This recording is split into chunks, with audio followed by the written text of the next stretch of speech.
இன்றைக்கு ஒரு முக்கிய செய்தியை உங்கள் மத்தியில் நான் பகிர்ந்து கொள்ள விரும்புகிறேன். இது அமாவாசை ஜபத்தில் தான் நான் பிரசங்கம் பண்ணுறதுக்கு இருந்தேன்.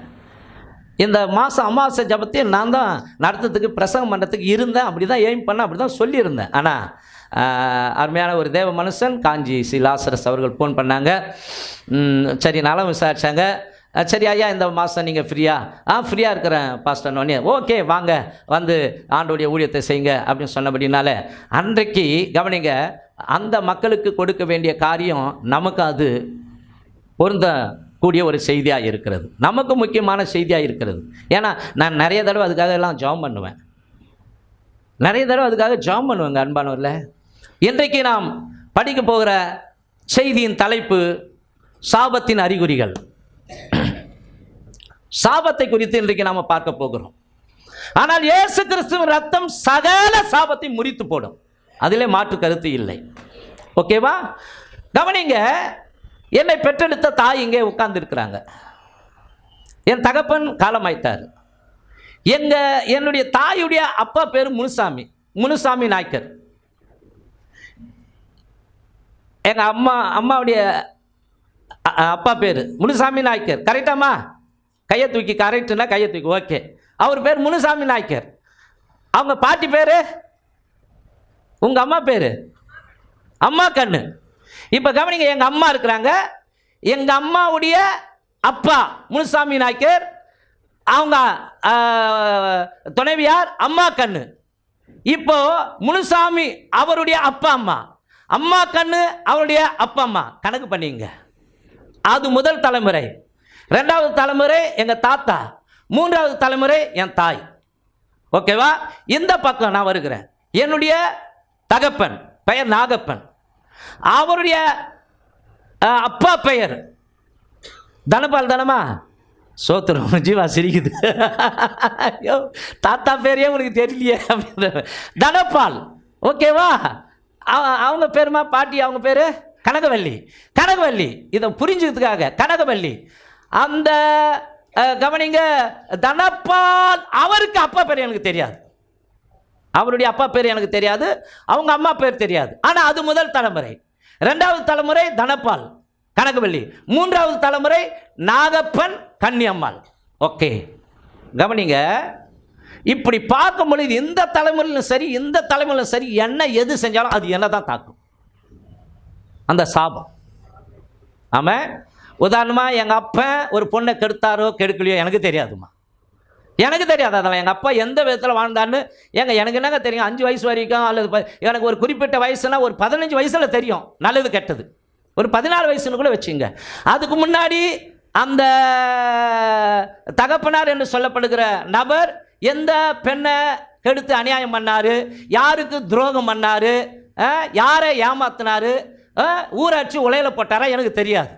ஆனால் அவருடைய சாபமும் என் தகப்பனார் செய்த துணிகரமான காரியங்களும், அந்த தாத்தா என்று சொல்லப்படுகிற அந்த தாத்தாவின் தகப்பனார் செய்த பாவங்களும் சாபங்களும் அக்கிரமும் 3ஆம் 4ஆம் தலைமுறை வரைக்கும் அடிக்கும். எத்தனை பேருக்கு நான் சொல்றது விளங்குது? அதே மாதிரி இந்த சைடு பார்த்தா கவனிங்க, என்னுடைய தாயாருடைய தகப்பனாருடைய பெயர் முனுசாமி நாய்க்கர், அம்மா கண்ணு. அவங்க முனுசாமி நாய்க்கருடைய அப்பா அம்மா, அந்த தாயுடைய அப்பா அம்மா. இது 3 தலைமுறை. கவனிங்க, அந்த முனுசாமி நாய்க்கருடைய அப்பா அம்மா என்ன செஞ்சாங்களோ எனக்கு தெரியாது, கனகவல்லியுடைய அப்பா அம்மா என்ன செஞ்சாங்களோ எனக்கு தெரியாது. மாத்திரமல்ல, என்னுடைய கவனிங்க தாயாருடைய தகப்பன், அவங்க அம்மா கண்ணு என்ன செஞ்சாங்களோ எனக்கு தெரியாது, என் தாய் என்ன செஞ்சாங்களோ எனக்கு தெரியாது. அந்த சாபலாம் கவனிங்க யாரை தாக்குனா என்ன தாக்கும். நான் நேர்மையா ஓடுவேன், நான் உண்மையா ஓடுவேன். இயேசு கிறிஸ்து இல்லாத சூழ்நிலையில சொல்றேன். ஆனா அது என்னை தாக்கி கொண்டே இருக்கும், எழுந்துக்கவே முடியாது, நிம்மற கூட முடியாது. ஹல்லேலூயா, ஆமென். இந்த சாபத்தை நான் எவ்வளவு பணம் கொடுத்தாலும் நிவர்த்தி பண்ண முடியாது. ஒரு வசனத்தை வாசிப்போம். நீதிமொழிகள் புஸ்தகம் 26ஆம் அதிகாரம் 2வது வசனம். அடைக்கலான் குருவி அலைந்து போவது போலும் தகைவிலான் குருவி பறந்து போவது போலும் காரணம் இல்லாமல் இட்ட சாபம் தங்காது. அதை அண்டர்லைன் பண்ணுங்க. காரணம் இல்லாமல் இட்ட சாபம் தங்காது. இன்னைக்கு சாபத்தை குறித்து பேசலன்னா நீங்க பயந்துடக்கூடாது.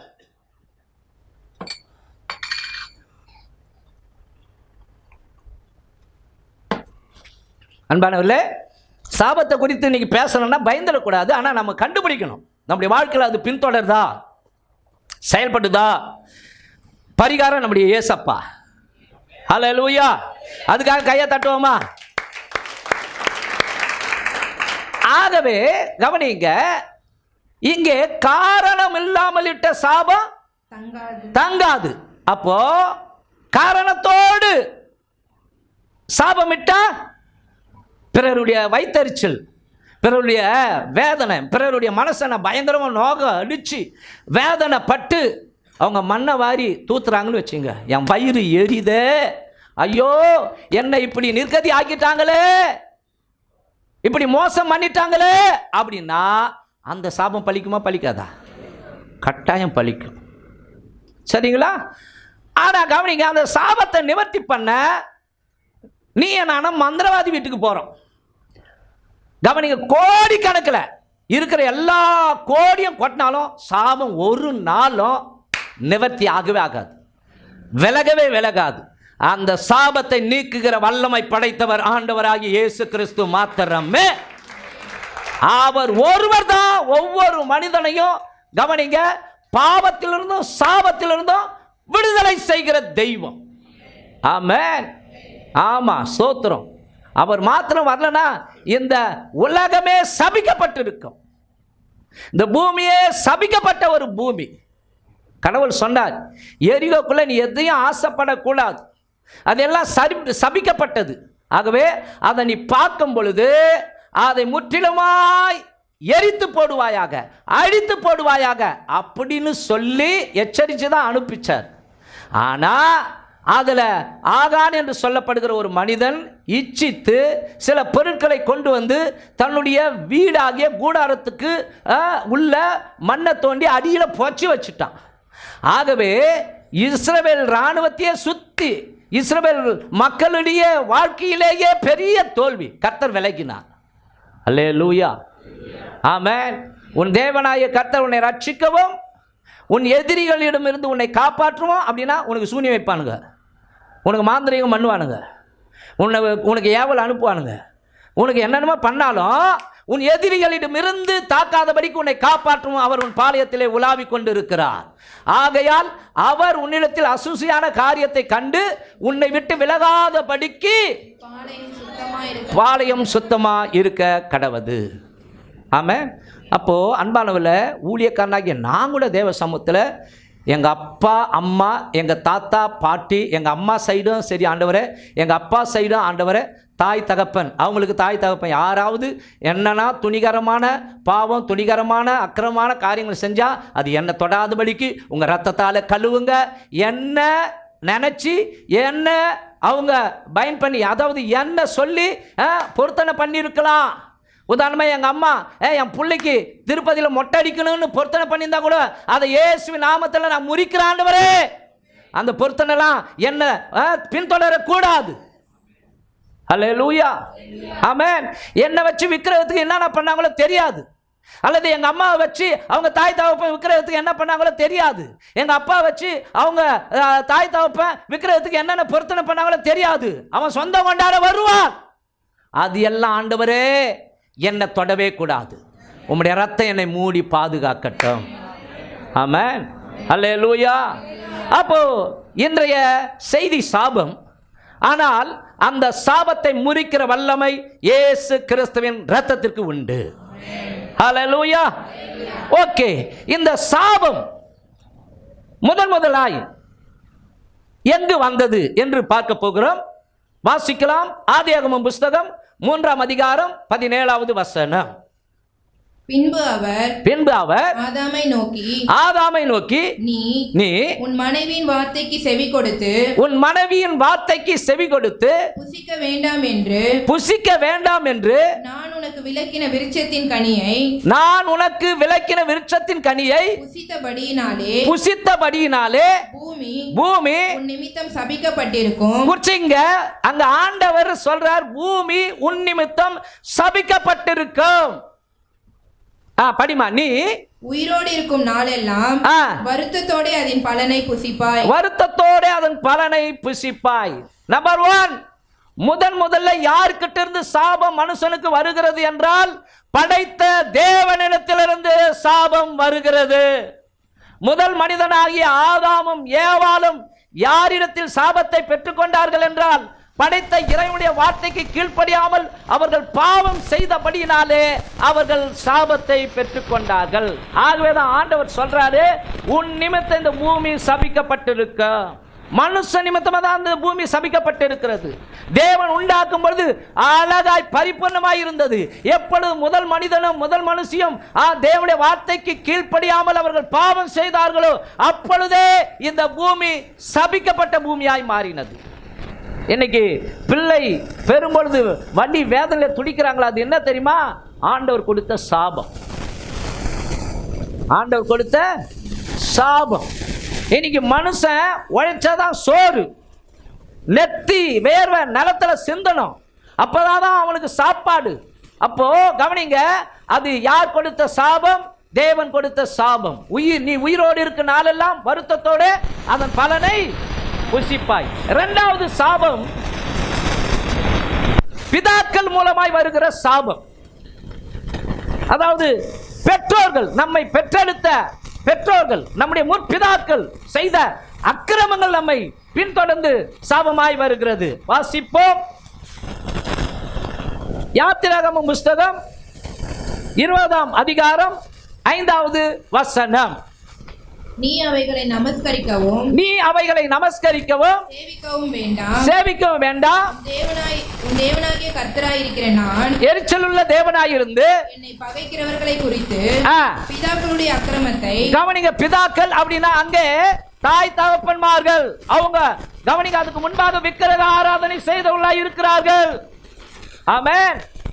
படைத்த இறைவனை புறம்பே தள்ளி படைக்கப்பட்டவைகளை தெய்வமே என்னை காப்பாற்று என்று சொல்லும் பொழுது அதுவே சாபம். அப்போ நம்முடைய முன்னோர்கள் அல்லது என்னுடைய தகப்பனுக்கு தகப்பன், அந்த தகப்பன், இப்படி 3 தலைமுறை விக்கிரக ஆராதனை செய்திருக்குமானால் அல்லது தேவனுக்கு எதிரான அநியாயமான காரியங்களை, துணிகரமான காரியங்களை செய்திருக்குமானால் அதுவே அக்கிரமமாய் மாறி கர்த்தர் அதற்காக கவனிங்க 3ஆம் 4ஆம் தலைமுறை மட்டும் விசாரிக்கிறவராய் இருக்கிறேன் என்று சொல்லுகிறார். அப்போ கவனிங்க, அப்பா அம்மா செஞ்ச துணிகரமான காரியங்கள் நமக்கு தெரியாது. நான் ஏற்கனவே சொன்னேன் இல்லையா, குறிப்பிட்டு உங்க தாத்தாவா இருக்கலாம், உங்க தாத்தாவுக்கு அப்பாவா இருக்கலாம், அவங்க என்ன செஞ்சாங்கன்னு தெரியாது. இந்த சைடு உங்க பாட்டியா இருக்கலாம், உங்க பாட்டிக்கு அம்மாவா இருக்கலாம், என்ன செஞ்சாங்கன்னு தெரியாது. அது எல்லாம் கவனிங்க இணையுது. இப்போ இந்த சைடு பார்த்தா என்னுடைய மனைவியுடைய தாய் தகப்பன், கவனிங்க, என்னுடைய மனைவியுடைய தாய் தகப்பன், அந்த தாய்க்கு அப்பா அம்மா, இப்படி கணக்கு பண்ணி பாருங்க. அவங்க அப்பாவுக்கு அப்பா அம்மா, இப்படி கணக்கு. இப்ப நானும் அவங்கள தான் இணையறோம். அப்போ இந்த சைடா இருந்தாலும் சரி, அந்த சைடா இருந்தாலும் சரி, எந்த அக்கிரமம் செஞ்சாலும் அது எங்களை பின்தொடர்ந்து வரும்.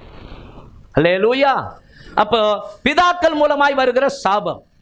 3வது கவனிங்க, மனிதன் மூலமாய் வருகிற சாபம்.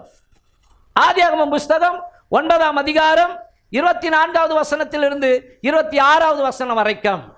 நோவா திராட்சரசத்தின் வெறி தெளிந்து விழித்தபோது தன் இளைய குமாரன் தனக்கு செய்ததை அறிந்து கானான் சபிக்கப்பட்டவன் தன் சகோதரரிடத்தில் அடிமைகளுக்கு அடிமையாய் இருப்பான் என்றான். சேமுடைய தேவனாகிய கர்த்தருக்கு ஸ்தோத்திரம் உண்டாவதாக, கானான் அவனுக்கு அடிமையாய் இருப்பான். போதுமா? இது கவனிங்க, அந்த கானான் என்கிற ஒரு மனுஷன் அப்பாவுடைய நிர்வாணத்தை பார்த்த உடனே அவருக்கு ஒரு போர்வை எடுத்து மூடி இருக்கலாம். ஆனா அவர் என்ன பண்றாருன்னா அப்பாவுடைய நிர்வாணத்தை பார்த்துட்டார். பார்த்ததும் அல்லாம விரும்பத்தகாததை ஏதோ அவர் செஞ்சிருக்கிறார். ஆகவே அந்த 24வது வசனத்தை படிக்கும் பொழுது நோவா திராட்சரசத்தின் வெறி தெளிந்து விழித்த போது தன் இளைய குமாரன் தனக்கு செய்ததை அறிந்து, ஏதோ செஞ்சாலும் தெரியாது. ஸ்தோத்திரம். சில ஊழியர்கள் சில காரியங்களை சொல்றாங்க, சில ஆராய்ச்சியாளர்கள் இதை செஞ்சுட்டான் அப்படின்னு சொல்றாங்க. ஆனா தன் இளைய குமாரன் தனக்கு செய்ததை அறிந்து, அது உங்களுக்கு தேவையில்லாத விஷயம். ஓகேவா? அது என்ன பாஸ்டர் சொல்லுங்க அப்படின்னா வேண்டாம். அது ஒன்றா பைபிள் காலேஜ், இந்த வேதாகம பைபிள் ஸ்டடியில் ஒன்றா சொல்லிக் கொடுக்க முடியும். இப்போ அதை சொல்ல முடியாது. அந்த இளைய குமாரன் தனக்கு செய்தான், எதையோ செஞ்சிட்டான், செய்ததை அறிந்து என்ன பண்றானா, கானான் சபிக்கப்பட்டவன், கானான் சபிக்கப்பட்டவன் அப்படின்னு சொல்றான். இப்போ மனுஷனுக்கு செலுத்துகிற ஒரு சாபம். அடுத்தது மத்தேயு புஸ்தகம் 27ஆம் அதிகாரம் 24வது வசனம் 25வது வசனம். தங்களுக்கு தாங்களே வருவித்துக் கொள்ளுகிற சாபம், தங்களுக்கு தாங்களே வருவித்துக் கொள்ளுகிற சாபம். படிமா. கலகம் அதிகமாகிறதே அல்லாமல் தன் பிரயத்தனத்தினாலே பிரயோஜனம் இல்லை என்று பிலாத்து கண்டு கண்ணீரை அள்ளி ஜனங்களுக்கு முன்பாக கைகளை கழுவி, ஜனங்களுக்கு முன்பாக இயேசு கிறிஸ்துவை சிலுவையில் அறையும்படிக்கு அங்க கத்தறாங்க யூத ஜனங்கள். ஆனா அவர் நீதிமான், அவர் எந்த குற்றமும் செய்யவில்லை. ஆகவே தண்ணியை அந்த ஜனங்களுக்கு முன்னாடி ஒரு பாத்திரத்தில் கொண்டு வர சொல்லுகிறான் அந்த யாரு, பிலாத்து. அப்போ தண்ணியை கொண்டு வர சொல்லி இந்த நீதிமானுடைய ரத்த பழிக்கு நான் குற்றமற்றவன், அப்படி கையை கழுவி நான் குற்றமற்றவன், நீங்களே பார்த்துக் கொள்ளுங்கள் என்றான். நீங்களே பார்த்துக் கொள்ளுங்கள் என்றான். அதற்கு ஜனங்கள் எல்லாரும் இவனுடைய ரத்த பழி பாருங்க, இவங்களே தங்களுக்கு தாங்களே வருவித்துக் கொள்ளுகிற சாபம், இவனுடைய ரத்த பழி எங்கள் மேலும் எங்கள் பிள்ளைகள் மேலும் இருப்பதாக என்று சொன்னார்கள். ஆமென். தங்களுக்கு தாங்களே வருவித்துக் கொள்ளுகிற சாபம். சொல்றோம் சில நேரம் சனியம் பூச்சது கர்மாந்திரம் சொல்றோம் இல்லையா? அப்படியே ஆகும். நம்முடைய நாவை நமக்கு சாதகமாய் பயன்படுத்தாமல் நமக்கு எதிராய் என் தலையெடுத்து எனக்கு நிம்மதியாக போயிடுச்சு, என் வீட்டுக்கு இப்படி பண்ணிட்டாங்க, என் குடும்பம் இப்படி நாசமாக போயிடுச்சு, இதை நம்மளே சொல்வதனால் கவனிங்க, அந்த சாபம் நம்மளை தாக்கும். இங்க பாருங்க, அவனுடைய ரத்த பை எங்கள் மேலும் எங்கள் பிள்ளைகள் மேலும் இருப்பதாக என்று சொல்லி அவங்களே வருவித்துக் கொண்ட சாபம். 5வது ஒரு சாபம், நியாய பிரமாணத்தை மீறுவதினால், கர்த்தர் கொடுத்த இந்த வேத வசனங்களை கை கொள்ளாததினால் வருகிற சாபம். வாசிக்கலாம் உபாகமம் புஸ்தகம் 27ஆம் அதிகாரம் 26வது வசனம். இந்த நியாயப்பிரமாண வார்த்தைகளை எல்லாம், இந்த வேதத்தில் இருக்கிற வார்த்தைகளை எல்லாம் கை கொண்டு நடவாதவன் சபிக்கப்பட்டவன் என்பார்களாக ஜனங்கள் எல்லோரும் ஆமென் என்று சொல்ல கடவர்கள். உபாகமம் 28:14. இன்று நான் உனக்கு விதிக்கிற உன் தேவனாகிய கர்த்தரின் கட்டளைகளை கைக்கொள்ளவும் அவைகளின்படி நடக்கவும் அவைகளுக்கு செவி கொடுத்து வந்தால் கர்த்தர் உன்னை வாளாக்காமல் தலையாக்குவார், நீ கீழாகாமல் மேலாவாய். அப்ப கர்த்தருடைய வார்த்தையின்படி நடக்கலன்னா என்ன வருகிறது? என்ன சொல்லவே மாட்டீங்களா? புரியுற மாதிரி தானே சொல்றேன். கர்த்தருடைய வார்த்தையை கை கொண்டு நடக்கலன்னா என்னங்க? சாபம். சரிங்களா? அப்ப கர்த்தருடைய வார்த்தையின்படி நடக்காதவன் சபிக்கப்பட்டவன் என்று சொல்வார்களாக அப்படின்னு போது ஜனங்கள் ஆமென் அப்படின்றாங்க. அப்போ தேவனுடைய வார்த்தைகளை கை கொண்டு நடக்காமல் போவோமானால் அதுவும் சாபமாய் இருக்கிறது. சரிங்களா? அப்போ இந்த சாபத்தின் அறிகுறிகள் நம்முடைய வாழ்க்கையில தென்படுகிறதா? இந்த சாபத்தின் அறிகுறிகள் நம்முடைய வாழ்க்கையில இருக்கிறதா என்பதை குறித்து கொஞ்சம் ஆராய்ந்து பார்க்க வேண்டும். சாபத்தின் அறிகுறிகள் நீங்க கவனிங்க, இது எல்லாமே உபாகமம் புஸ்தகத்திலும் சொல்லப்பட்டிருக்கிறது. கவனிங்க, பல புஸ்தகங்களை ஆராய்ந்து டெரிக் பிரின்ஸ் அப்படின்ற ஒரு பரிசுத்தவான் இன்னும் சில பரிசுத்தவான்கள்லாம் சொல்லப்பட்டிருக்கிற காரியங்களை எல்லாம் ஆராய்ந்து ஏற்கனவே நான் எடுத்து வைத்த ஒரு செய்தி இது. சரிங்களா? கவனிங்க. ஆகவே இந்த சாபத்தின் அறிகுறிகள் என்னன்னா மனவியாதி, மனவியாதி, மனநலம் சரியில்லாதவர்கள், மனநலம் சரியில்லாதவர்கள். அந்த குடும்பத்தில் எல்லாமே கவனிங்க ஒரு மாதிரி மென்டல் மாதிரி நடந்து கொள்வார்கள். நான் கிராமத்தெல்லாம் பார்த்துருக்கிறேன். அந்த குடும்பமே விளங்காமலாம் நிறைய குடும்பங்கள் போயிருக்கிறது. மனவியாதி, ஓகேவா? அதாவது ஒரு கிளி பிடிச்சிக்கிற மாதிரி இருப்பாங்க அவங்க. எங்கள் அப்பாவுக்கு கவனிங்க, நாங்கள் பார்த்துருக்குறோம், துணியெல்லாம் எடுத்து துணியெல்லாம் கைட்டு கொளுத்துவார். சில இருக்கிற பிள்ளைங்க சாட்சி, ஊடுடா போய் பூந்துடுவார். ஐயோ இதோ வரான், இதோ வரான், குத்த வரான், குத்த வரான். எங்கள் அம்மா போட்டு அடிப்பார். அவங்க கூட ஏன்டி பேசுகிற, அடி வாங்கிக்கினா அவங்க, நான் ஏன் பேசுகிறேன், ஓடி எட்டி வாதிப்பார். இப்போ தானே நீ பேசுனேன். இப்படி மனவியாதி. அதெல்லாம் நான் என் புத்தி தெரிஞ்சுது, எனக்கு புத்தி தெரிஞ்சுது, நல்லா புத்தி தெரிஞ்சுது. கவனிங்க, எங்கள் அப்பா ஊட்ட குத்தலாம் போர் அப்படின்னு சொல்லி இவர் ஒரு கவனிங்க, இவர் ஒரு கடப்பாரை எடுத்துக்கணும் ஊட்ட குத்துவாருங்க. வீட்டை குத்தி குத்தி தோ இருக்கிறான். நாங்களாம் அப்போலாம் அப்படியே பயந்து கொண்டு வாழ்ந்த ஒரு வாழ்க்கை. ரெட்டியாத்தர் வீட்டெல்லாம் போய் பூந்துட்டார், ரெட்டிங்க வீட்டெல்லாம் போய் பூந்துட்டார். அடிக்கிறதுக்கெல்லாம் வந்துட்டாங்களா? அப்போ இல்லை அவர் பாதிக்கப்பட்டார் அப்படின்னு சொல்லி அவரை பத்திரமா கொண்டு வந்தாங்க. திடீர்னு எல்லா துணியும் அவுத்து போட்டு, ஐயோ துணியில் வந்துட்டான். இது ஒரு சாபம். ஏன்னா எங்கள் ரிலேஷன்லாம் இருக்கிறாங்க, அவங்களாம் தெரியும், இதெல்லாம் அவங்களாம் அறிஞ்சவங்க. இது ஒரு மனவியாதி, ஒரு கிளி பிடிச்ச மாதிரி. இங்கே வரான் போய் அடுப்பை குத்துவார். அடுப்பில் இருக்கிறான்.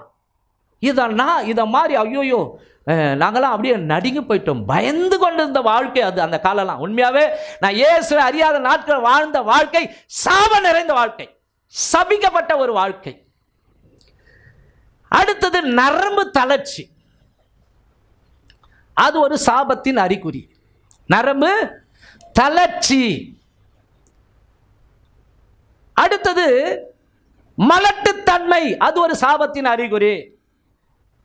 பிள்ளை பாக்கியமே இல்லாமல் ஆண்டுகள் ஆகிறது, 10 வருஷம் 20 வருஷம் 30 வருஷம் குழந்தையே இல்லைன்னா அது ஒரு சாபக்கட்டு என்று நான் சொல்லவில்லை, வேதம் சொல்லுகிறது. ஏன்னா சொன்னாரு, உன் தேசத்திலே மலட்டுத்தனம் இல்லை. ஆனால் கவனிங்க, கர்த்தர் இல்லாத பிள்ளைகளுடைய வாழ்க்கையில மலட்டுத்தனம் இருக்கிறது என்றால் அது ஒரு சாபத்தின் அறிகுறியாய் இருக்கிறது.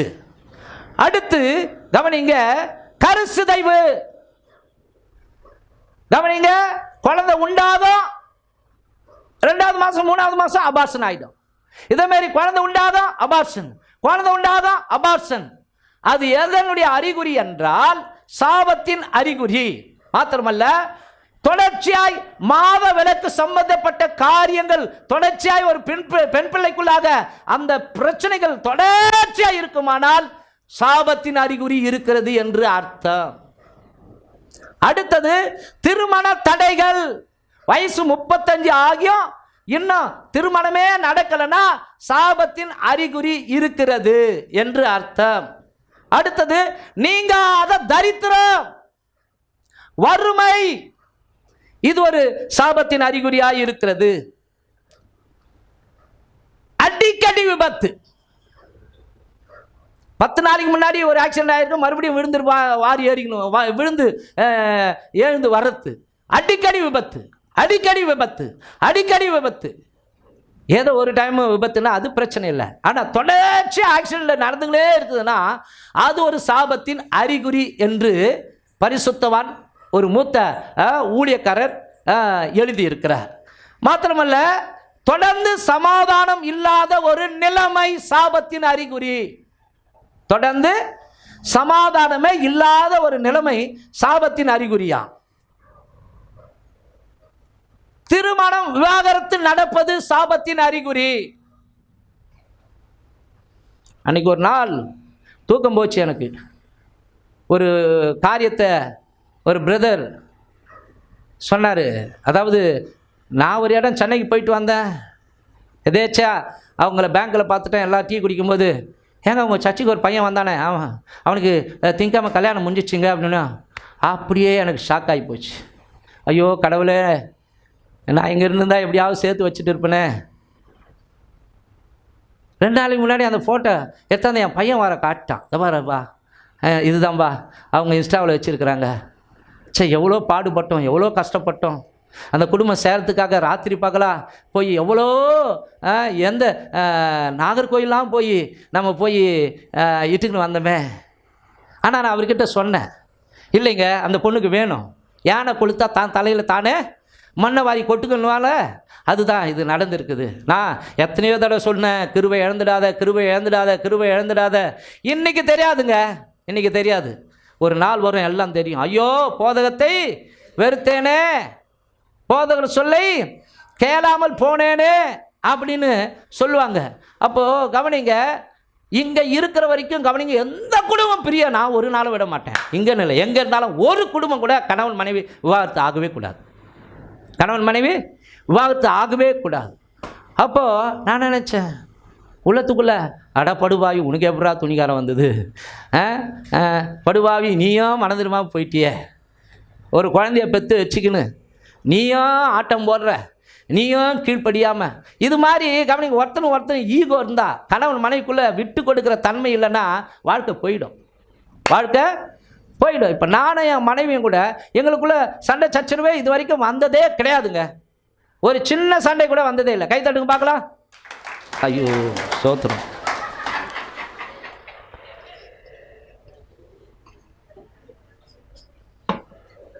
இப்படிதான் இருங்க, இப்படிதான் இருங்க. சத்தியம் எது அதெல்லாம் தெரிஞ்சுக்காதீங்க, சொன்னதுக்கெல்லாம் கை தட்டுங்க. நான் என்ன சொன்னேன், இது வரைக்கும் எனக்கு என் மனைவிக்கு சண்டை வந்ததே கிடையாதுன்னு சொன்னேன். அது டூப்பு, பொய்.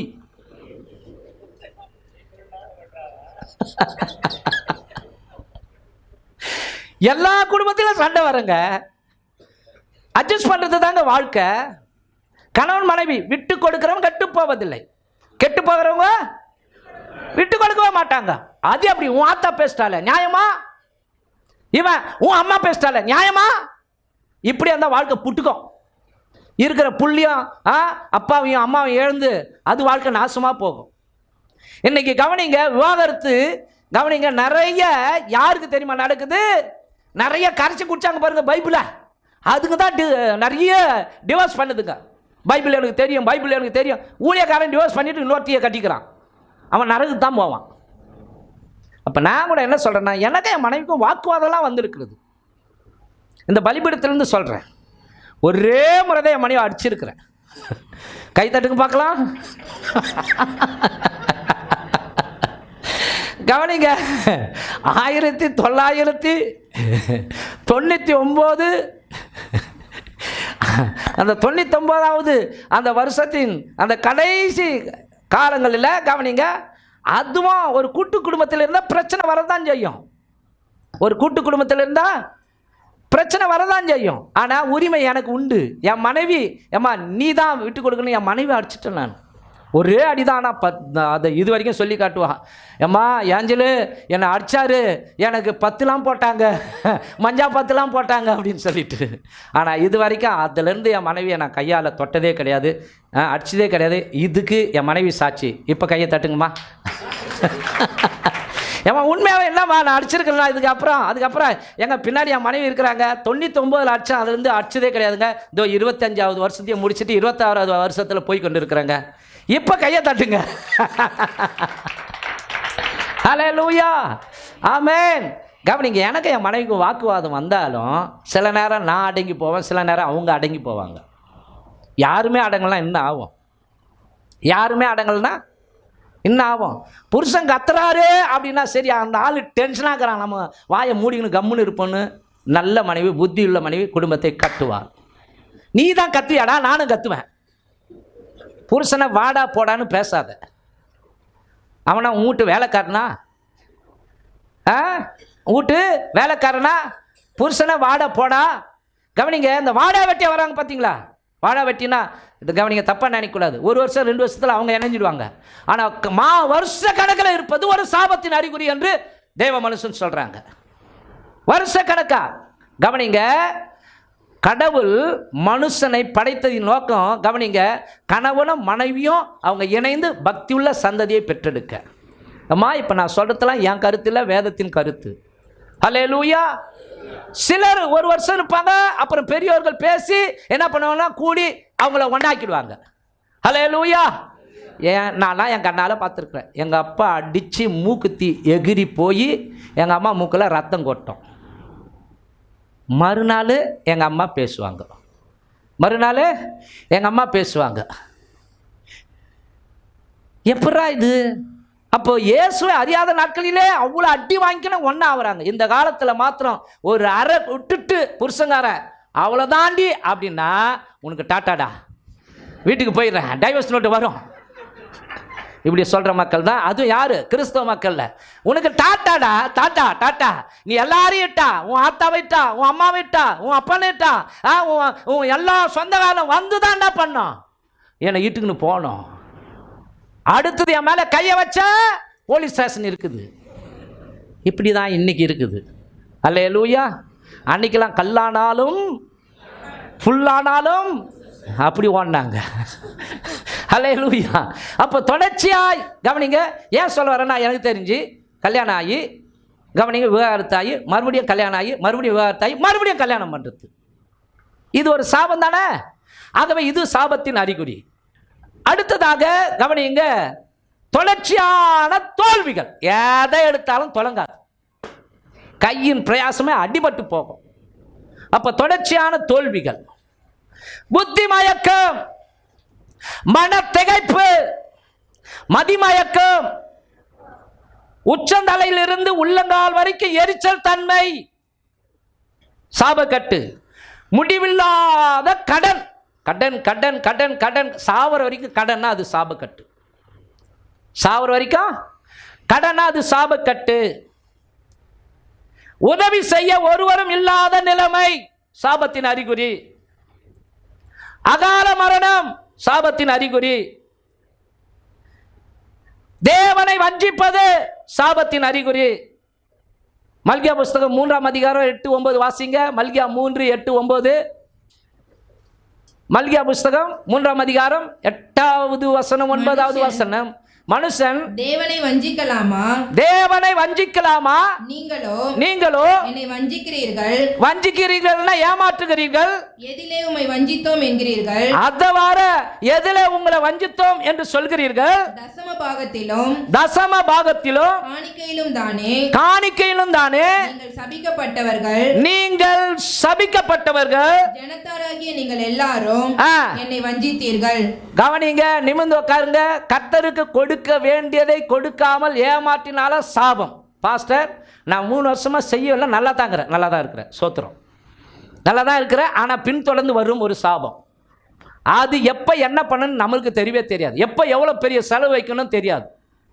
எந்த நோய் வரும்னு தெரியாது. ஏமா பயங்காட்டலாம் நினைக்காதீங்க. சத்தியத்தை சத்தியமாக நான் சொல்லிடணும். ஹல்லேலூயா. ஆமென். சில நினைப்பாங்க, நான் தசமாகலாம் கொடுக்கல, நான் எதுவும் பண்ணல, நல்லா தானே இருக்கிறேன், அதெல்லாம் நீ செய்ய வேண்டாம், நீ எதுக்கு சர்ச்சுக்கு கடவுளுக்கு தசமாகம் அது இதுன்ட்டு. புதிய ஏற்பாட்டில் அப்படிலாம் கிடையாது. அதெல்லாம் இல்லை. 4 பேருக்கு போய் ஹெல்ப் பண்ணு, 4 பேருக்கு உதவி செய்ய. ஏமா உதவி செய்ய எத்தனையோ பேர் இருக்கிறாங்க. ஆனாலும் கர்த்தர் விதைத்தால் தான் அறுவடை செய்வார். விதைப்பதும் அறுப்பதும் தேவனுடைய சட்டம். மூச்சை உர்றோம் பெற்றுக்கிறோம், மூச்சை உர்றோம் பெற்றுக்கிறோம். தண்ணி ஆவியா போது மறுபடியும் என்ன பண்ணுது? மழையா பெய்யுது. அப்போ கவனிங்க, கர்த்தருக்குரியதை கர்த்தருக்கு கொடுக்காமல் அதை வஞ்சிப்பதும் ஏமாற்றுவதும் சாபத்தின் அறிகுறி. ஆமென். நிச்சயமாக ஒரு நாள் மருத்துவமனையில் கொண்டு போய் வைக்கும். தேவையற்ற பயங்கரமான செலவுகள் கட்டாயம் ஒரு நாளைக்கு நடக்கும். அப்போ கடவுள் கவனிங்க, எல்லாத்தையும் வாங்குவார், ஒண்ணுமே இல்லாம ஆக்குவார். அப்போ தேவனுடையதை ஏமாற்றுவது, தேவனுடையதை திருடுவது, அது ஒரு சாபமாய் இருக்கிறது. அல்லேலூயா. ஓகே, இப்போ சாபத்தின் அறிகுறிகளை நான் உங்களுக்கு சொல்லிக் கொடுத்தேன். சாபங்களுக்கு என்ன காரணம்? சாபங்களுக்கு என்ன காரணம்? யாத்திராகமம் புஸ்தகம் 20ஆம் அதிகாரம் 1வது வசனம் குறித்துக் கொள்ளுங்கள். விக்கிரகங்களை சிருஷ்டிக்கப்பட்டவைகளை ஆராதிப்பது. விக்கிரகங்களை சிருஷ்டிக்கப்பட்டவைகளை ஆராதிப்பது சாபத்தின் காரணமாய் இருக்கிறது. தேவன் பேசி சொல்லிய சகல வார்த்தைகளும் ஆவன, உன்னை அடிமைத்தன வீடாகிய எகிப்து தேசத்திலிருந்து புறப்பட பண்ணின உன் தேவனாகிய கர்த்தர் நானே. என்னை அன்றி உனக்கு வேறே தேவர்கள் உண்டாயிருக்க வேண்டாம். மேலே வானத்திலும் கீழே பூமியிலும் பூமியின் கீழ் தண்ணீரிலும் உண்டாயிருக்கிறவைகளுக்கு ஒப்பான ஒரு சொரூபத்தை ஆகிலும் யாதொரு விக்கிரகத்தை ஆகிலும் நீ உனக்கு உண்டாக்க வேண்டாம். நீ அவைகளை நமஸ்கரிக்கவும் சேவிக்கவும் வேண்டாம். உன் தேவனாகிய கர்த்தராயிருக்கிற நான் எரிச்சலுள்ள தேவனாயிருந்து என்னை பகைக்கிறவர்களை குறித்து பிதாக்களுடைய அக்கிரமத்தை பிள்ளைகளிடத்தில் 3ஆம் 4ஆம் தலைமுறை மட்டும் விசாரிக்கிறவராயிருக்கிறேன். இதுதான் நான் சொன்னேன். பெற்றோர்கள் விக்கிரக ஆராதனை செய்திருப்பாங்க, சரிங்களா, பல காரியங்களை கும்பிட்டு இருப்பாங்க. அது எல்லாம் நமக்கு சாபமாக வந்து சேர்ந்துக்கினே இருக்கும். ஆகவே விக்கிரக ஆராதனை சாபம். நம்ம வீட்டுக்குள்ளே கவனிங்க, இயேசுநாதர் சிலை கூட இருக்கக்கூடாது. அது விக்கிரக வழிபாடு. மாதா சிலை வேண்டாம், சரிங்களா. உருவ வழிபாடே இருக்கக்கூடாது. ஓகேவா? ஹல்லேலூயா. அப்போ சாபங்களுக்கு என்ன காரணம் என்றால், விக்கிரகங்களை ஆராதிப்பது, படைத்தவரை புறம்பே தள்ளி படைக்கப்பட்டவைகளை ஆராதிப்பது சாபத்துக்கு அடையாளமாய் இருக்கிறது, சாபத்துக்கு காரணமாய் இருக்கிறது. அடுத்தது பில்லி சூனியம்.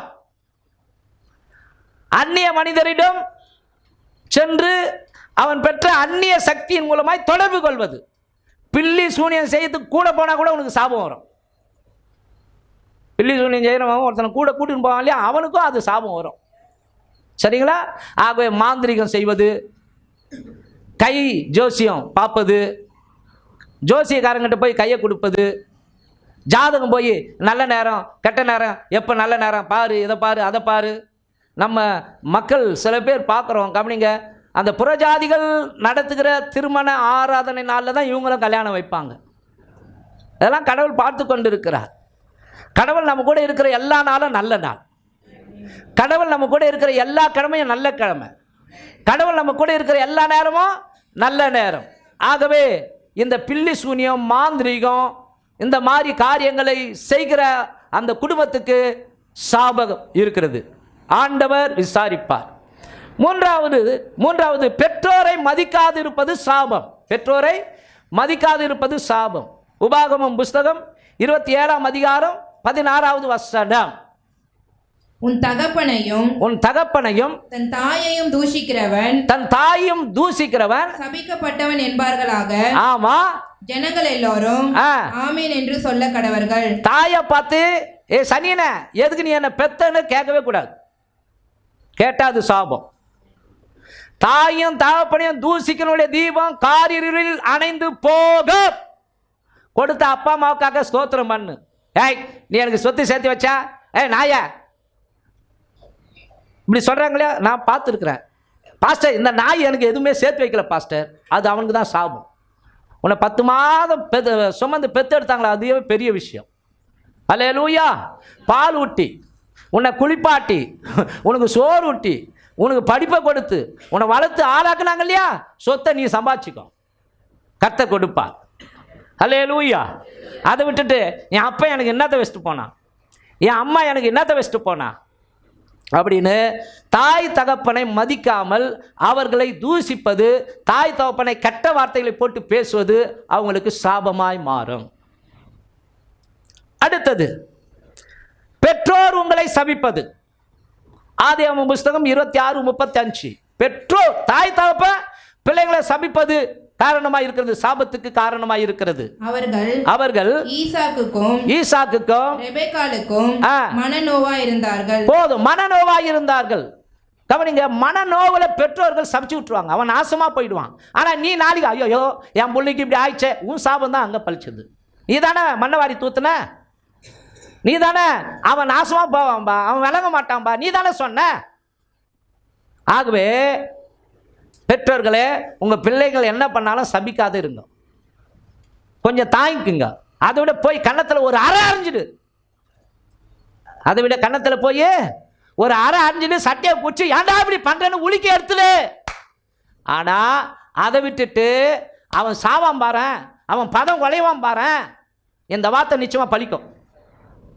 இந்த வார்த்தை நிச்சயமா பலிக்கும். அதுக்கு தான் நான் என்ன சொல்கிறேன், உன் பிள்ளைங்க உங்களுக்கு அநியாயம் செஞ்சால் கூட போய் லெஃப்ட் ரைட்டு பலால் பலால் பலால் பலால் பலால் பலால்னு அறைங்க.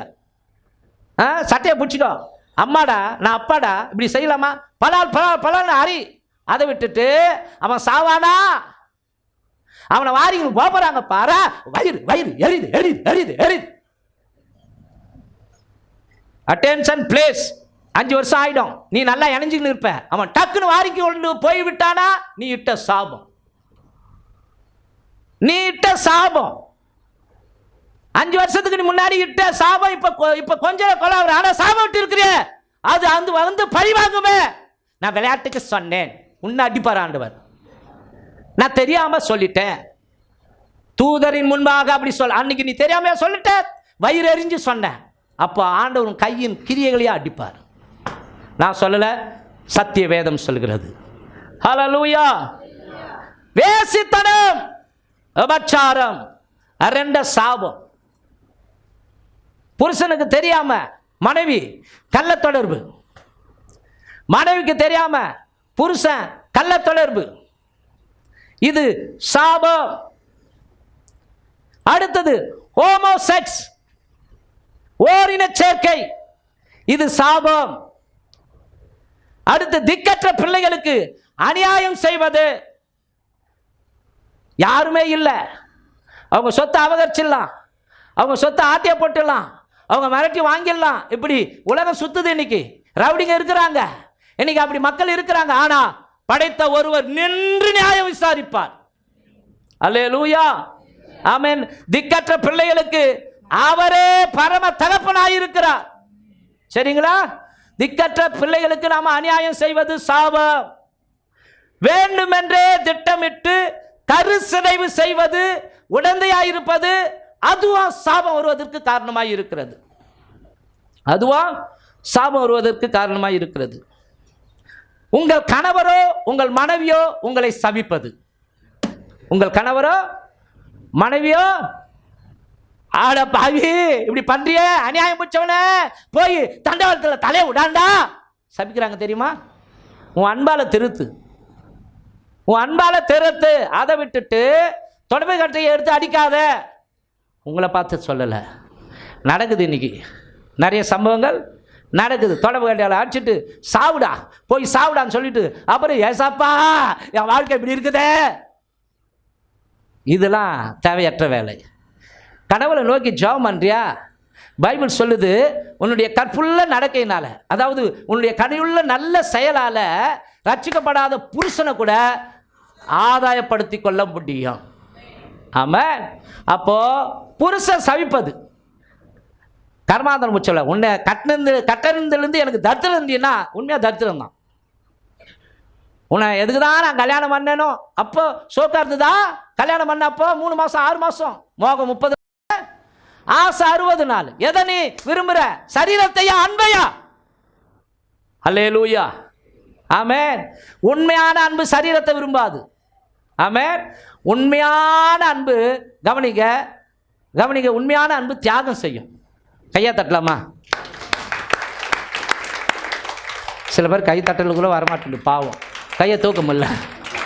உண்மையான அன்பு ஆண்டவர் நம்ம மேலே வச்சார். பலனை எதிர்பார்க்காத அன்பு. இப்போ கவனிங்க, நான் ஒரு வீட்டுக்கு மீன் குழம்பு கொடுத்தா அவங்க என் வீட்டுக்கு கறி குழம்பு செஞ்சு கொடுப்பாங்க, அது வேற அன்பு. ஆனால் தேவனுடைய அன்பு, நாம் துரோகிகளாக இருக்கும்போது, பாவிகளாக இருக்கும்போது நமக்காக சிலுவையிலே பலியானார். அல்லேலூயா, ஆமென். இன்றைக்கு தியாகமான அன்புலாம் இருக்குது. இன்றைக்கும் தியாகமான மனுஷங்களாம் இருக்கிறாங்க, தியாகமான மனுஷங்களாம் இருக்கிறாங்க. அல்லேலூயா, கர்த்தர் அவர்களை ஆசீர்வதிப்பாராக.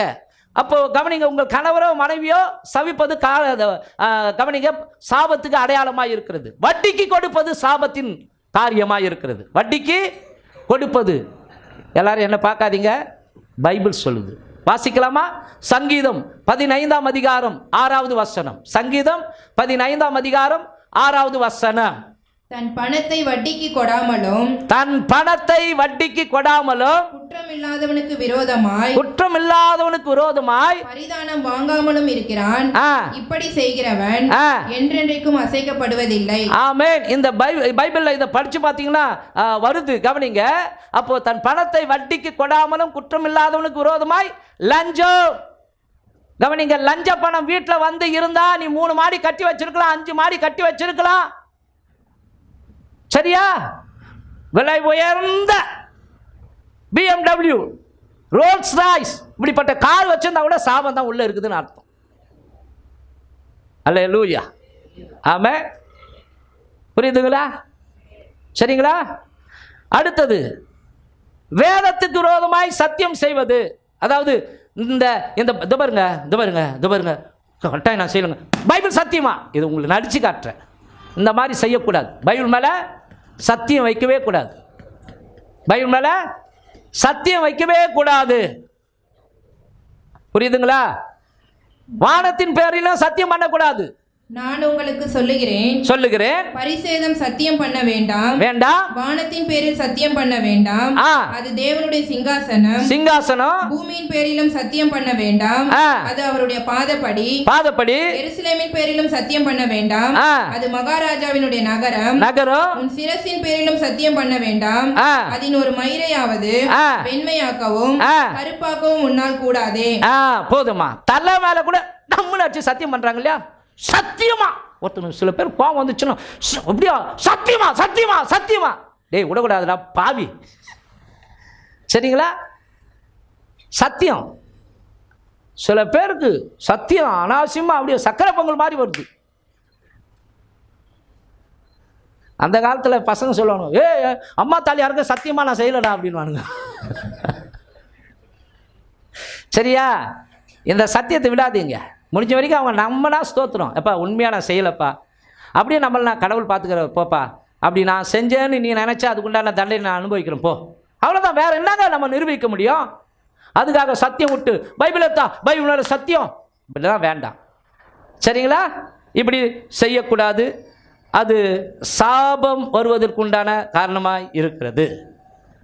கர்த்தருடைய ஊழியத்தை அசதியாய் செய்வது சாபம். கர்த்தருடைய ஊழியத்தை அசதியாய் செய்வது சாபம். எரேமியா புஸ்தகம் 48:10 சொல்லுகிறது. எரேமியா 48:10. கர்த்தருடைய ஊழியத்தை வேலையை அசதியாய் செய்கிறவன் சபிக்கப்பட்டவன். சரிங்களா? இப்போ ஆண்டவருடைய ஊழியத்தை கூட கவனிங்க, நான் அசதியா செய்யக்கூடாது. ஒரு பிரசங்கத்தை கூட ஏனோ தானுன்னு சொல்லிட்டு போகக்கூடாது. ஜனங்களுக்கு புரிய விதமாக நான் கற்றுக் கொடுக்கலன்னா நான் சாபம், எனக்கு என் மேலே வந்து சாபம் வந்து சேரும். கடவுள் அங்கே என்னை விசாரிப்பார். அக்கிரமம் செய்யக்காரனை என்னை விட்டு. அப்போ ஒரு ஆத்மாவை சந்திப்பதற்கு, புதிய ஆத்மாக்களை சந்திப்பதற்கு நான் ஓடணும்.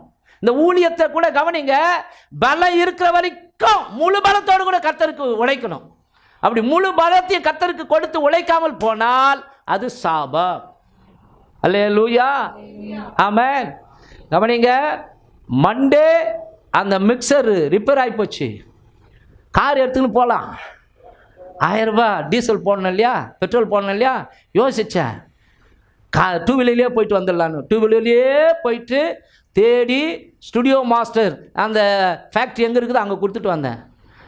மறுநாள் புதன்கிழமை அவங்க ஃபோன் பண்ணிட்டாங்க, வாங்க எதுவாக ரிப்பேர் பண்ணிட்டேன், சரி பண்ணிட்டேன்னு வந்தேன்.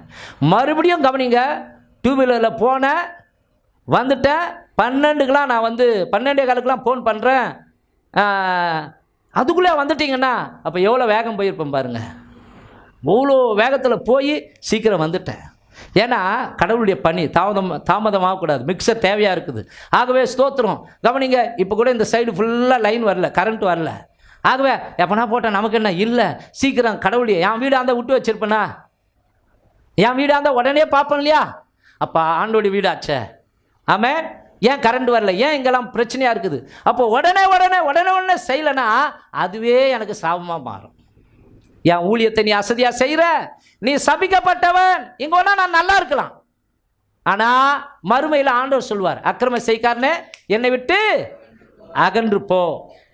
தன் கண்களை ஏழைக்கு விலக்குவது சாபம். தன் கண்களை ஏழைக்கு விலக்குவது சாபம். லஞ்சம் வாங்குவது ஏற்கனவே சொல்லிட்டேன், லஞ்சம் வாங்குவது சாபமாய் இருக்கிறது.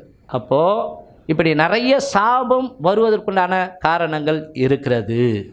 அன்பானவர்களே, இப்போ உங்களுக்கு ஒரு ஆலோசனை நான் முடிக்க விரும்புகிறேன். 5 நிமிஷத்தில் டைமாக ஆகிப்போச்சு. இந்த சாபத்தின் அறிகுறி இதெல்லாம் இருக்குமானால் முழுமையாக நான் இதிலேருந்து விடுதலை பெருக விரும்புகிறேன்னா, பிரைஸ் காட், கர்த்தருடைய இரக்கம் உங்களுக்கு உண்டாகும். அல்லேலூயா. நான் சொல்லிய இந்த வார்த்தையை கேட்டு அதன்படி செய்கிறவன் எவனோ அவன் கண்மலையின் மேல் தன் வீட்டை கட்டின புத்தியுள்ள மனுஷனுக்கு ஒப்பாவான். சிறுமைப்பட்டு ஆவில நொறுங்குண்டு என் வசனத்துக்கு நடுங்குகிறவனை, என்ன கீழ்ப்படுகிறவனையே நோக்கி பார்ப்பேன். அப்போ நம்முடைய வாழ்க்கையை கொஞ்சம் ஆராய்ந்து பார்ப்போம். சொல்லப்பட்ட அறிகுறிகள் ஒருவேளை நம்முடைய வாழ்க்கையில் இருக்கிறதா? Total surrender. யாருடைய பாதத்தில் விழணும்? சரணாகதியாய் நம்மை படைத்த ஆண்டவருடைய பாதத்திலே தான் சரணாகதியாய் விழ வேண்டாம். வாசிப்போம். கலாத்தியர் புஸ்தகம் 3ஆம் அதிகாரம் 13வது வசனம். மரத்திலே தூக்கப்பட்ட எவனும், சிலுவை மரத்திலே தூக்கப்பட்ட எவரும் சபிக்கப்பட்டவன் என்று எழுதியிருக்கிறபடி, சபிக்கப்பட்டவன் என்று எழுதி இருக்கிறபடி கிறிஸ்து நமக்காக சாபமாகி, ஓ பிரைஸ் காட், உனக்காக எனக்காக கர்த்தராகிய இயேசு கிறிஸ்து சிலுவை மரத்திலே சாபமாகி நியாயப்பிரமாணத்தின் சாபத்திற்கு, கவனிங்க, நியாயப்பிரமாணத்தின் சாபத்திற்கு நம்மை நீங்களாக்கி மீட்டுக் கொண்டார். கையை தட்டி பிரைஸ் லார்ட், ஆவியில நிரம்பி கடவுளுக்கு நன்றி சொல்லுங்க. சொல்லப்பட்ட இத்தனை அறிகுறிகள் உங்கள் வாழ்க்கையில் இருக்குமானால் அதை விடுவிக்கிற வல்லமை படைத்த ஒரே தெய்வ கர்த்தராகிய இயேசு கிறிஸ்து மாத்திரமே. ஒருவேளை ஒரு சில அறிகுறிகள் ஐயா என் வாழ்க்கையில் தென்படுகிறது, அது உண்மையாக இருக்குமோன்னா அவருடைய பாதத்தில் நெடுக விழுந்துடுங்க. அப்பா என்னை மன்னிங்க, அப்பா என்னை மன்னிங்க. அந்த அறிகுறி கூட எனக்கு வரக்கூடாது. இந்த சொல்லப்பட்ட காரியங்களாம் என் வாழ்க்கையில் 2-3 அப்பா இருக்கிற மாதிரி எனக்கு ஃபீல் பண்ணுறேன்ப்பா. இயேசுவே வேண்டாம், எனக்கு வேண்டாம். அவருடைய பாதத்தில் விழுந்துடுங்க, அவருடைய பாதத்தில் விழுந்துடுங்க. செய்ய வேண்டிய காரியம் என்னன்னா, இந்த சாபத்தின் அடையாளத்தெல்லாம் கண்டுபிடிச்சு கவனிங்க, மனம் திரும்புங்கள். ஆமென், மனம் திரும்புங்கள். ஏன்னா உபாகமம் 28ஆம் அதிகாரம் 18வது வசனத்தில் அவர் சொல்லும்போது என்ன சொல்லி இருக்கிறார் என்றால், உபாகமம் புஸ்தகம் 28:18 அதை கவனமா கேளுங்க. உன் கர்ப்பத்தின் கனியும், உன் நிலத்தின் கனியும், உன் மாடுகளின் பெருக்கமும், உன் ஆடுகளின் மந்தைகளும் சபிக்கப்பட்டிருக்கும். கவனிங்க, இதெல்லாம் இது மேல சொல்றார்.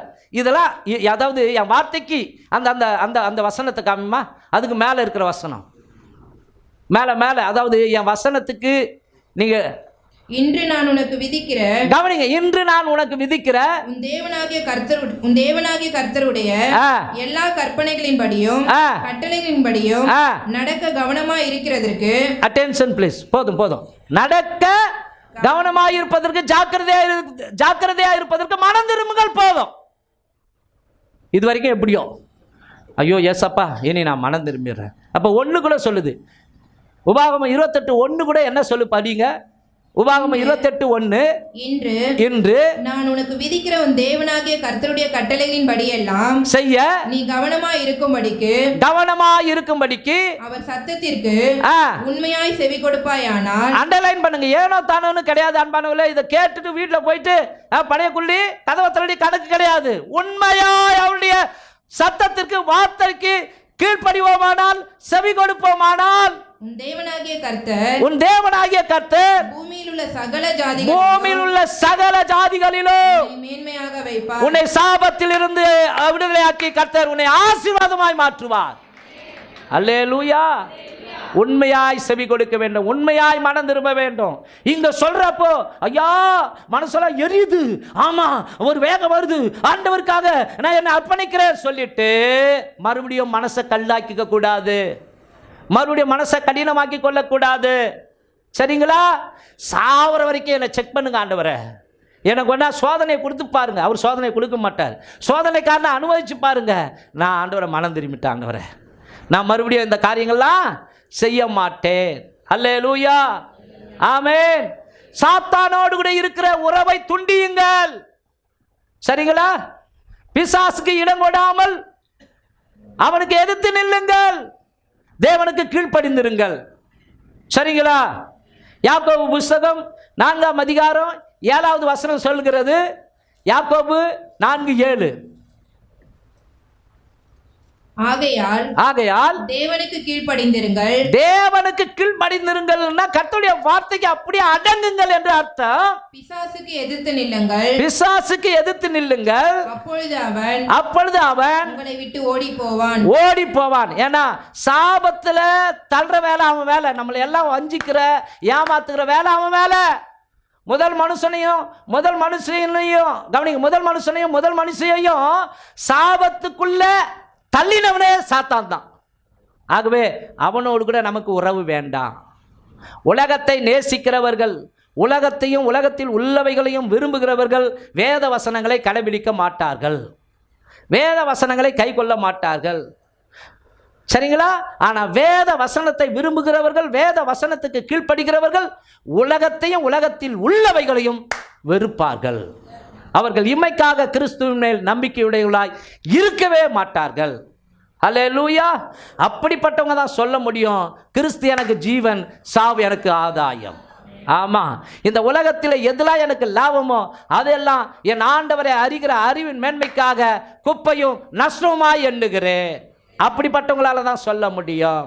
ஆகவே சாத்தானோடு கூட இருக்கிற உறவை துண்டியுங்கள், ஆராய்ஞ்சு பாருங்க. எங்கனா வாசலை திறந்து வச்சிருக்கிற சாத்தானுக்கு இச்சையா, ரகசிய பாவமா, எதுவோ தெரியாது. நீங்க வீட்டில் கூட போய் ஆராய்ஞ்சு பார்த்து பரிசுத்த ஆவியானவர் உங்களுக்கு உணர்த்துவாரானால் சாத்தானோடு கூட இருக்கிற சின்ன உறவை கூட ஒரு வெட்டுங்க ஆவியின் பட்டயத்தால. கடைசியாய் ஒரு வசனத்தை படிச்சு நம்ம ஜெபம் பண்ண போகிறோம். நீதிமொழிகள் 28ஆம் அதிகாரம் 13வது வசனம். தன் பாவங்களை மறைக்கிறவன் வாழ்வடைய மாட்டான். அவைகளை அறிக்கை செய்து விட்டு விடுகிறவனோ இரக்கம் பெறுவான், ஆசீர்வாதம் பெறுவான்.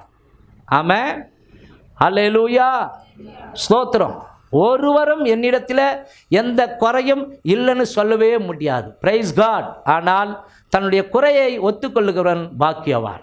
ஆண்டவரே, குறிப்பிட்ட பலவீனத்தில் மாட்டிக்கணும்ப்பா, குறிப்பிட்ட பாவ காரியத்தில் நான் மாட்டின்னு இருக்கிறேன் ஆண்டவர், குறிப்பிட்ட இந்த அந்தரங்க பாவத்தில் இருக்கிறேன், தப்பு தான்பா, இது நிமித்தமா ஐயா நான் செஞ்சு இது அக்கிரமமாக மாறி, இது சாபமாக மாறி, ஆண்டவரே அப்பா பழிவாங்காதபடிக்கு தெய்வமே உங்கள் சமூகத்தில் விழுறேன், இந்த குறிப்பிட்ட பாவத்தை நான் ஒத்துக்கிறேன், இனி நான் இதை செய்ய மாட்டேன், என்னை மன்னிங்கப்பா அப்படின்னு சொன்னால் கர்த்தர், கவனிங்க, நம்மை 1000 தலைமுறை வரைக்கும் இரக்கம் செய்கிறவராய் இருக்கிறார் என்று வேதம் சொல்லுகிறது.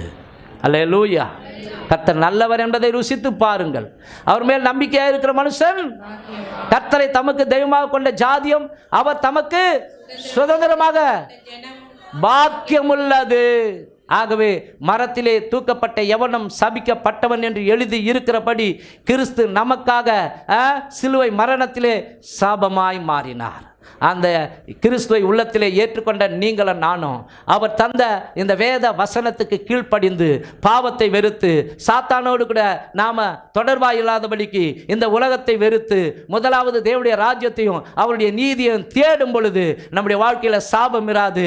நமக்கு வாழ தேவையான அத்தனை நன்மைகளையும் ஆசீர்வாதங்களையும் கூடவே அருளுகிற தெய்வமாய் நம்முடைய ஆண்டவர் இருக்கிறார். அல்லேலூயா. ஆகவே நம்ம எல்லாரும் எழுந்து நிற்கலாமா? ஸ்தோத்திரம். Praise God. இன்னைக்கு சாபம் எத்தனை விதமாய் வருகிறது, சாபத்தின் அறிகுறிகள், சாபம் வருவதற்கு காரணம், அந்த சாபம் இல்லாமல் போவதற்கு யார் விடுதலை தருகிறார் என்பதை குறித்தெல்லாம் இன்னைக்கு பரிசுத்த ஆவியானவர் கற்றுக் கொடுத்தார். கரங்கோப்பி நல்ல நிலத்தில் விதைக்கப்பட்ட விதையானது 100 மடங்கு பலன் கொடுக்கும் என்று சொல்லப்பட்டிருக்கிறது.